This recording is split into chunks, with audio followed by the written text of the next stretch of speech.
Hello and welcome to Just Liberty, where justice and liberty meet. I'm Bettina Krause, editor of Liberty Magazine, and I'm here with my co-host, Alan Reineck, who is president of the Church State Council. And together we are trying to take back religious liberty from the political extremes. And today we're talking about an important topic, anti-Semitism, because it's often called the canary in the coal mine. It's a warning that our society is not in good health, because history shows us that when anti-Semitism is on the rise, then other forms of hate are also on the rise as well. So if that's true, Alan, then I think we have some reason to be concerned about the state of our nation today, right? Absolutely, and this is a topic we will continue to come back to. But one of the subjects that is so concerning to us here at Just Liberty is the explosion of anti-Semitism. And so we've asked a friend and colleague, attorney Mark Schickman, who is a prominent San Francisco labor and employment lawyer, very active in the American Bar Association for many years, has served in many positions of leadership within the legal community and within the ABA, and currently serving as co-chair of the ABA's task force to combat anti-Semitism. So, Mark, really appreciate you taking time to be with us and talk about this really critical subject today. My pleasure, Alan. Thank you for having me. So, Mark, as Alan said, this is an issue that increasingly gaining notice in the media. And it's just stunning to me that we have a population here in the US of 2% that are Jewish, and yet this demographic consistently tops the anti-religious hate crime list that's put out by the FBI each year. And we've seen that increase even more since October 7 last year. What's driving this? What's happening here? What's behind this dynamic? Bettina, sometimes I think the better question is, are we surprised that it's rising, as opposed to why are we surprised that it's rising? Anti-Semitism has been a constant for 2,000 years. And it ebbs and flows, but whenever there's an excuse for it, people glom onto anti-Semitism. Jews were in powerful positions in England until they were kicked out of England in 1100. They were in powerful positions in Spain until they were kicked out of Spain in the 1400s. For 500 years, you had a Jewish community growing in Poland, so that by the middle of the 20th century, you've got more than 4 million Jews in Poland, and then most of them get destroyed in the anti-Semitic episode. So number one, the fact that it's rising right now really reflects how naive, silly we were to believe after World War II that it was going to disappear. What we're seeing now is the fact that rampant anti-Semitism prior to World War II, with people ranging from Father Coughlin to Henry Ford, who by the millions were reaching audiences to spew anti-Semitic activity, is rampant before World War II. In World War II, when people saw the effect of anti-Semitism, and then General Eisenhower said, everybody's got to come and see with their eyes what's going on. And so you had a diminution after World War II. And so in the 60s, 70s, 80s, we believe that it disappears, but as that memory fades, old patterns come back. So why is it rising? Because it always does, I think, is the answer. Well, surely, though, it has something to... Well, I guess the question is, there's anti-Semitism on the left, and there's anti-Semitism on the right. And the thing that they have in common is being anti-Semitism, and yet they're coming from very different places, right? So it's the excuse, right? Why is it that Hitler thought that the Jews were too capitalist. I'm sorry, too communist, and the Russians, the Bolsheviks, think that the Jews are too capitalist. So whatever is needed at that moment is what the cause of the anti-Semitism is. What's the trigger today? Of course, the war in Israel and in Gaza is a trigger by which you see the stats since October 7th, 2023. They're off the charts, but the ABA passed its resolution condemning anti-Semitism in February of 2023, 10 months before that. And when I drafted that resolution, it's not because I was prescient, but it's because there'd already been a rise of 300% in anti-Semitism from 2016 on. As you say, there are pockets in the left from which it comes. There's pockets in the right from which it comes. I bet you there's lots of apolitical people from whom it comes. So what we were looking at after 2015 is you were seeing instances where people who always had anti-Semitic attitudes are free to discuss it. And a lot of that did come from the right. And you look at the Charlottesville March and hundreds of people carrying tiki torches and saying the Jews will not replace us, it really a reminiscent echo of anti-Semitism on the right. But it can come just as easily from either side. And again, why? We humans have been primed for this for the last 2,000 years. It's been part of the culture. Fortunately, less so in the United States than elsewhere, but that's relative. In Western Europe, anti-Semitic attitudes are held by about 34% of the population. In the United States, before 2016, it was about 10%. It's up to about 20% now, and that's frightening.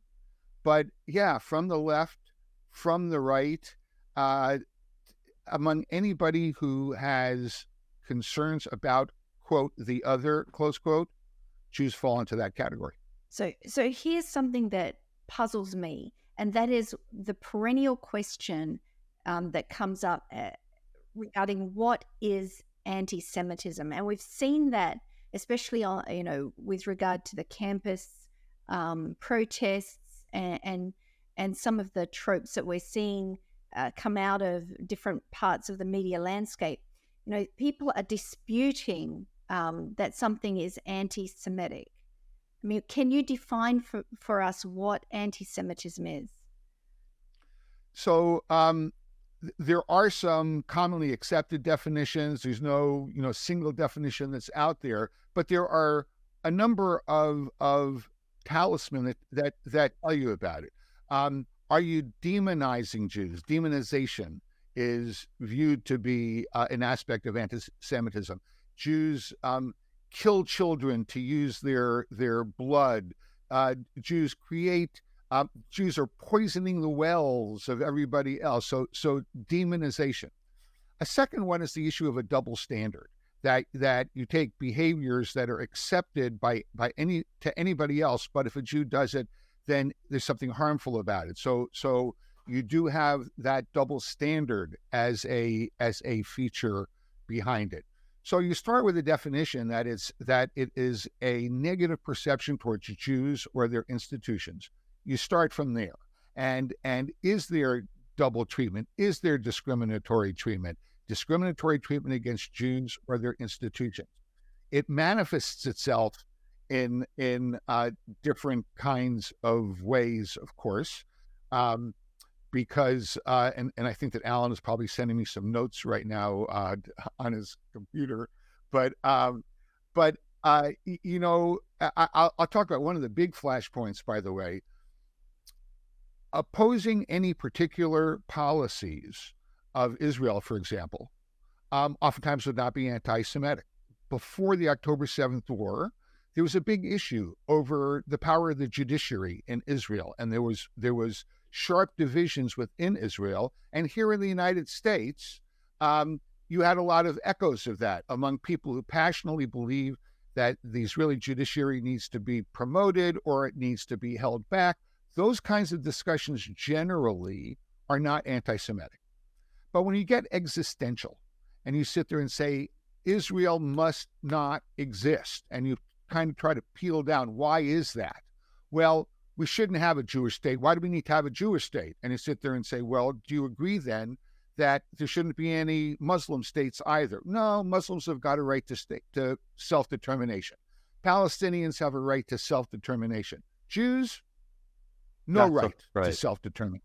Well, so Mark, when you see those distinctions, yes. On the double standard issue, one of the things that that I've posted on Facebook about is there's a lot of energy on American campuses about the war between Israel and Gaza, but there are so many other wars going on and so many more people dying in places around the world that are not getting, nobody cares about how many Ukrainians are dying, for example, or so many other wars in Africa or anywhere else. It's like, there is for sure a double standard. But, in terms of understanding what is or is not anti-Semitism, isn't one of the sort of big debates in terms of, well, what about anti-Zionism? What is anti-Zionism and how does that relate to anti-Semitism? So Zionism is the desire for the Jews to have a homeland. It does not reject anybody else's right or request for a homeland. It's the fulfillment of a national aspiration of a Jewish homeland like anybody else. In modern times, it's the brainchild of Theodor Herzl around the year 1900. But one must remember that there were Jewish kingdoms in Israel for about 1,100 years until the Jews were kicked out by the Romans in 135. And the longing to return to Zion has been part of religious tradition for all of that period of time. And for the 2,000 years that Jews were kept from their homeland, if you look at the Jewish liturgy, so much of it includes it. At the end of Yom Kippur, and then at the end of the Passover Seders, what do we say? Next year in Jerusalem. And this has been what has been said for that entire period of time. It's one of the reasons, and I'm going off your question a little bit, Alan, but it's politics season, so I guess that's fair. When people say that Jews are colonialist settlers in Israel, I can understand why the people who are attacking Israel are saying that and trying to brand Jews as settlers. But I don't see, for example, how the Christian world doesn't stand up and say, wait a minute. We know that there were Jews in Israel, in the Promised Land, in the Galilee, and in Jerusalem 2,000 years ago. What are you seeing? They're telling us that this is a colonialist settler enterprise, and really the fight against anti-Semitism is not going to be a fight against those people who spread those kinds of denials and kinds of falsehoods, but it's the people who listen to it and being able to say, look, you've got to push back against this. You can't sit there and just take it passively, because if you look at it, it's not true. And the whole premise that Jews in the Promised Land, that attacking them, it's not violence. We're going after colonialist settlers, and so anything we do is fair is based upon that falsehood.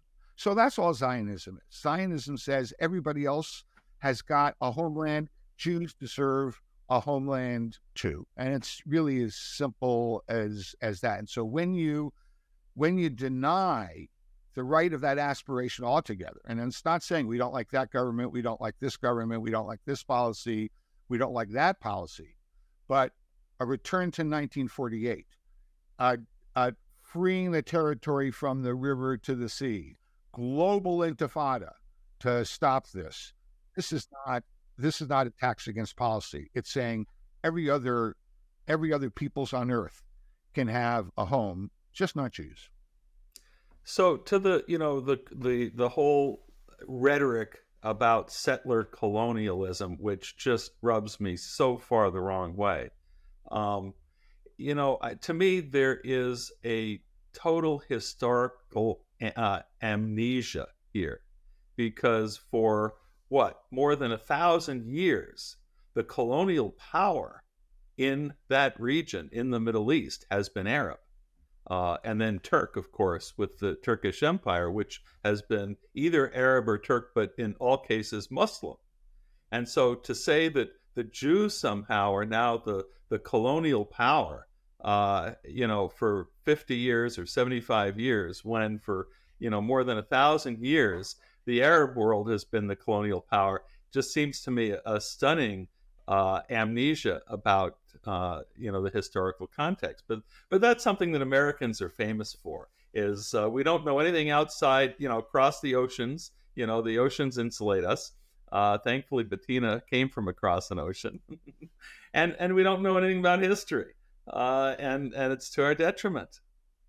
And this in part answers a question, Bettina, you asked earlier in terms of why the rise. And for so long, my attitude has been, you know what, truth will win out. Let them say what they're going to say.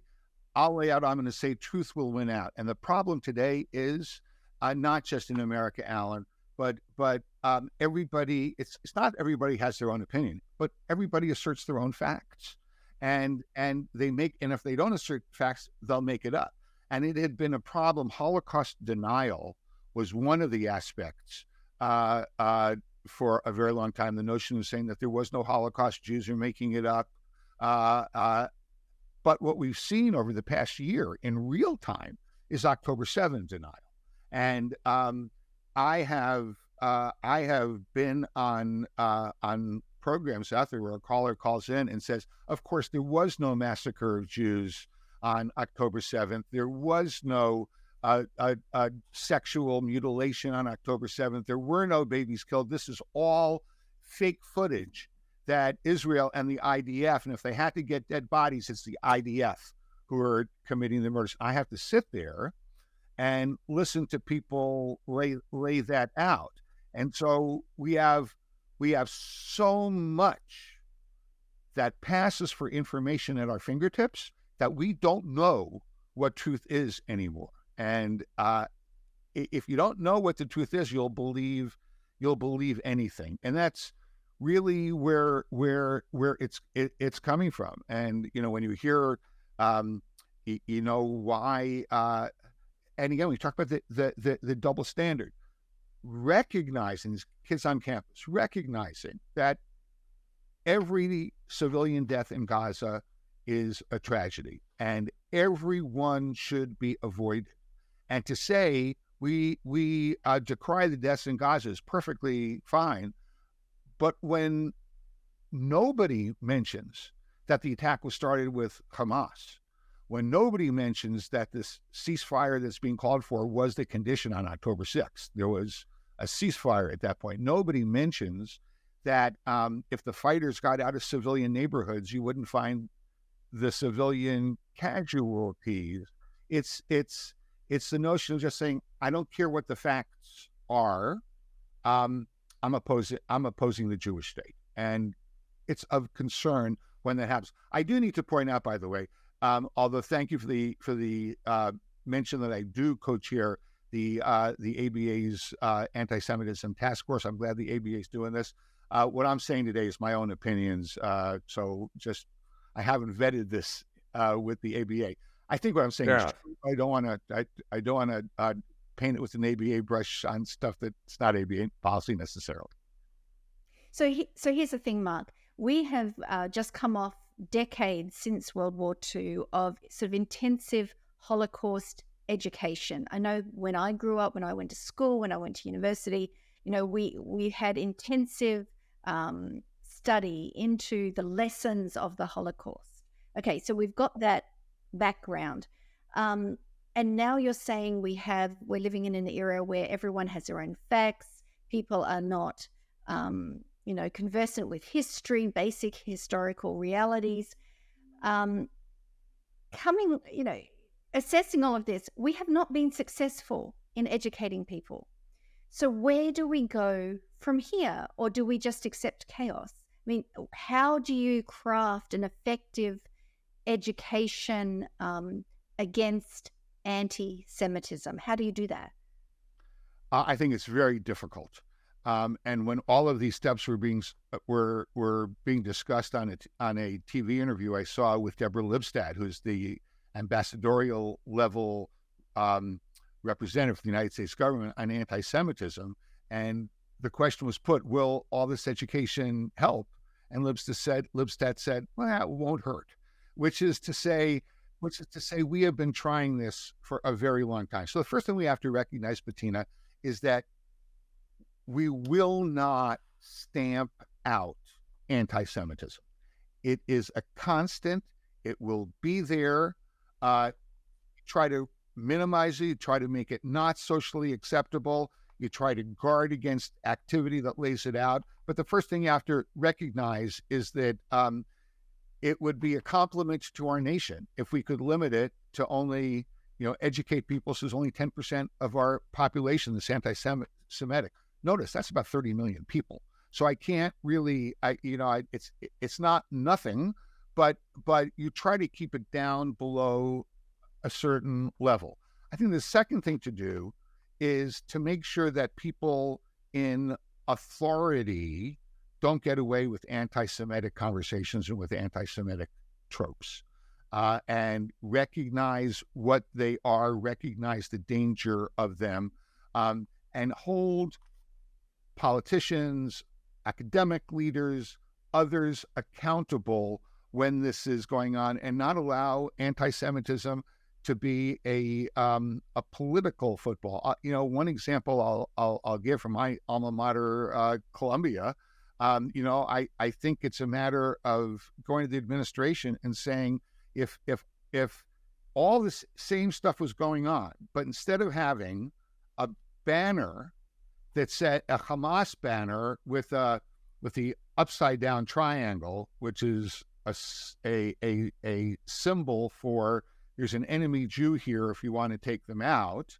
If instead of that, what you had was somebody waving a Confederate flag with a noose and a white hood, would we be having the same kind of conversations about student rights to be able to support the Ku Klux Klan?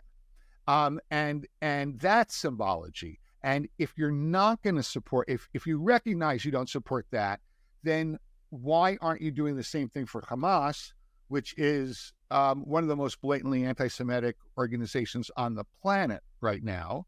And I think that you've got kids, again, 10, 20% of them, I think, know what they're doing. Most of them don't, but they're still waving Hamas flags out there. So that's the second part, to go to influentials, try to stop them. The third thing is every time you see anti-Semitic behaviors, the public's just got to be trained to know what they are and to step up against it. I took a fact-finding trip. German government sent me to look at the issue of racism in Germany, and I was asking the really nice people who were showing me around, really intelligent people. I said, look, if a cop came into this bar or this restaurant and said we're going to arrest all of the Jews, would you stop them? Would you stand up to it? Would you sit there and say it's the authority doing it, and so we can't do anything about it? And by and large, the people who I was talking to were saying, we believe in authority here, and so if the authorities came in and did this, we'd probably let them do it. And I remember thinking at the time, thank God that's not America. In America, we would stand up and we would do something about that.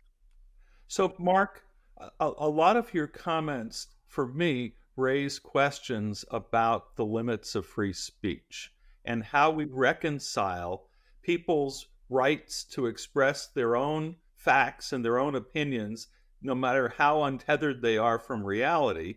And you mentioned Colombia. I was particularly offended when Colombia permitted a pro-Hamas demonstration on the anniversary of the slaughter of 1,200 Jews on October 7th. And here they are celebrating the murder of Jews. I'm a New York City kid. That was just so offensive to me. Uh, how do we reconcile our culture of free speech, and where do we draw those lines? I'm very confused about that. So, thank you. It's a really important question, Al.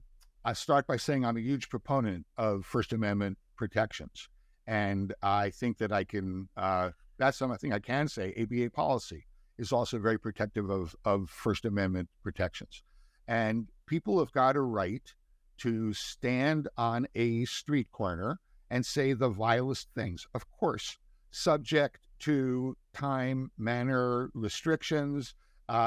And drawing a distinction between speech and action, right? Somebody can stay on a street corner and say this world would be a better place if there were no Jews in it, protected by the First Amendment. People standing on that street corner saying the same thing and saying, here's a bunch of guns that I've got, come help me fill that out. It's not a question of when First Amendment speech becomes anti-Semitic. There's speech and there's conduct. And so I think, number one, we have to be protective of First Amendment speech. And I say that in part because just coming from the Jewish perspective, there were centuries where if the Jews were told, you cannot read the Bible, you cannot read the scriptures, you cannot preach these things. And I think that our view was, as long as we are able to keep the word going forward, then we've got a shot at making it through on the other side. But once we cannot speak our truth, then I think that's the real danger. So both from a philosophical democratic perspective and from a Jewish perspective, I'm huge on the issues of free speech. Now, when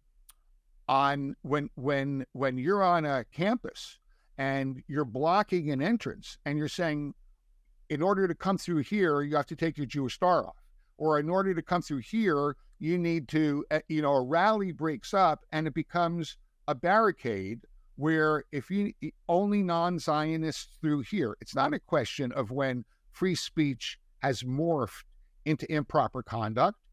One is free speech, one is improper conduct. And I think that one can create a huge separation between those two.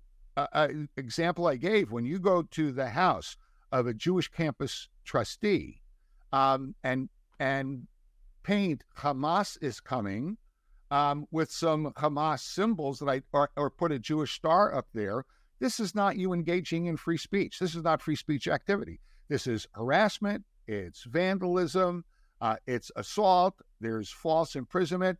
Here's an example. I'm 2 miles from the University of California campus, and there were some people marching and chanting against Israel, and it's First Amendment protected speech, and presumably they've met the other requirements.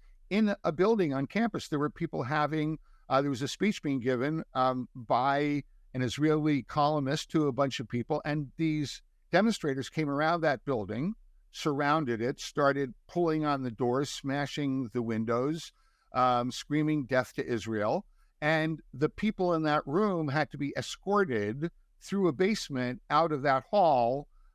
So that kind of harassing, intimidating behavior, if that were an Hispanic group, and there were some anti-Hispanic protesters who were out there breaking up the meeting, we just wouldn't be having this conversation about whether that crosses the line, is proper, is improper. So Alan, I think that there are going to be some hard examples of this issue. I think we resolved this about 40 years ago when the Nazis wanted to march through Skokie, Illinois. And Skokie is particularly the most Jewish neighborhood in the Chicago area that has more Holocaust survivors than anybody else around. And I think that most of us supported the right of the Nazis to march there, because we live in America, thank God.